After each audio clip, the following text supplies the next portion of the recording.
دروس رمضان باب 10 سحری کی فضیلت۔ روزے کے آداب میں سے ایک ادب یہ بھی ہے کہ روزے دار اپنا روزہ شروع کرنے سے قبل یعنی طلوع سحر سے پہلے کچھ کھا پی لے۔ اسے سحور یا سحری کہتے ہیں۔ یہ اللہ تعالیٰ کی رحمت ہے کہ اس نے روزے کی بھوک پیاس اور کمزوری کے تدارک کے لیے سحری کو مشروع کیا ہے۔ اگر روزہ دار سحری کے بغیر ہی روزہ رکھ لے تو کمزور ہو جائے، نہ ٹھیک سے عبادت کر پائے نہ دنیا کے کام۔ لہذا سحری اللہ تعالیٰ کی طرف سے ایک نعمت ہے۔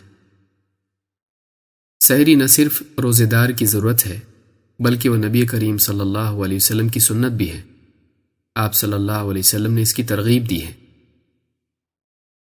ارباز ابن ساریہ رضی اللہ تعالیٰ عنہ فرماتے ہیں کہ رمضان کے مہینے میں اللہ کے رسول صلی اللہ علیہ وسلم نے مجھے سحری کی دعوت دی تو فرمایا صبح کے برکت والے کھانے پر آؤ۔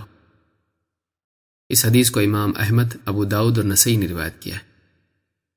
ایک حدیث میں آپ صلی اللہ علیہ وسلم نے فرمایا سحری کیا کرو اس لیے کہ سحری میں برکت رکھی گئی ہے۔ یہ حدیث بخاری و مسلم میں ہے۔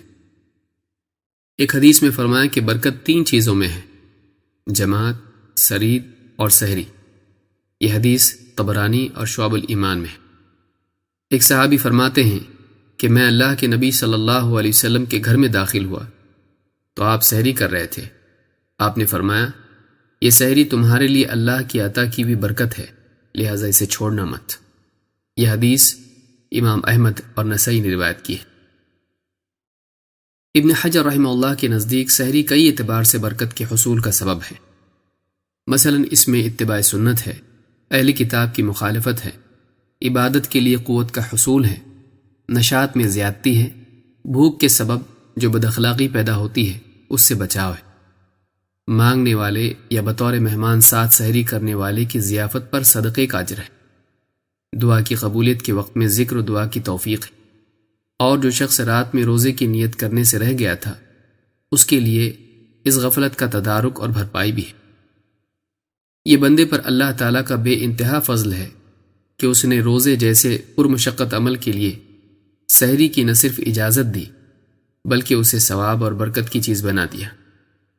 یہ بندے پر اللہ تعالیٰ کا بے انتہا فضل ہے کہ اس نے روزے جیسے پرمشقت عمل کے لیے سحری کی نہ صرف اجازت دی بلکہ اسے ثواب اور برکت کی چیز بنا دیا۔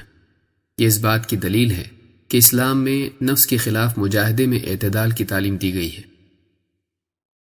اسی طرح اس میں اس بات کی طرف بھی اشارہ ہے کہ اسلامی احکام میں بندوں کی کمزوریوں اور ان کی ضرورتوں کی مکمل رعایت موجود ہے۔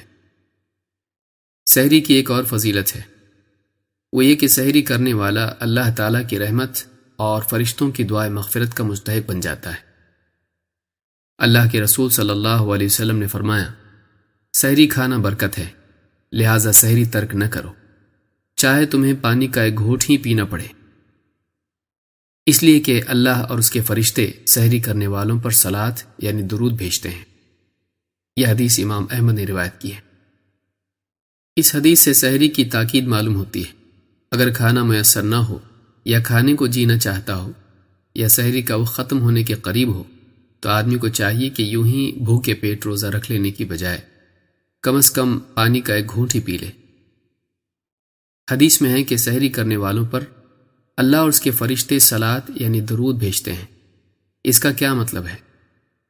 ابو العالیہ رحمہ اللہ فرماتے ہیں کہ اللہ تعالیٰ کا بندوں پر صلاۃ بھیجنا یہ ہے کہ وہ فرشتوں کے سامنے اس بندے کی تعریف کرے، اور فرشتوں کا بندے پر صلاۃ بھیجنا یہ ہے کہ وہ اس کے لیے دعا کریں۔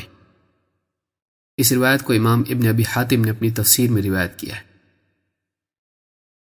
معلوم ہوا کہ سحری کرنا ایک ایسا عمل ہے جس سے انسان اللہ کی ثنا اور فرشتوں کی دعا کا مستحق ہو جاتا ہے، لہٰذا سحری نہیں چھوڑنی چاہیے۔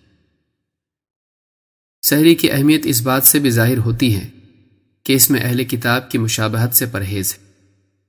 اللہ کے نبی صلی اللہ علیہ وسلم فرماتے ہیں ہمارے اور اہل کتاب کے روزے میں فرق کرنے والی چیز سحری کھانا ہے۔ یہ حدیث صحیح مسلم میں موجود ہے۔ لہٰذا جو شخص اپنے آپ کو اہل کتاب کی مشابہت سے بچانا چاہتا ہے وہ سحری کے بغیر روزہ نہ رکھے۔ سحری میں کھجور کھانا بھی ایک مستحب عمل ہے۔ اللہ کے نبی صلی اللہ علیہ وسلم نے فرمایا، کھجور مومن کی بہترین سحری ہے۔ اس حدیث کو امام ابو داؤد نے اپنی سنن میں روایت کیا ہے۔ خلاصہ کلام یہ کہ روزے دار کو چاہیے کہ وہ اپنے روزے کو بہتر بنانے کے لیے ضرور سحری کرے۔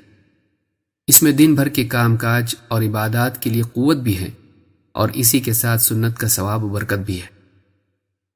سحری انسان کی ضرورت ہے۔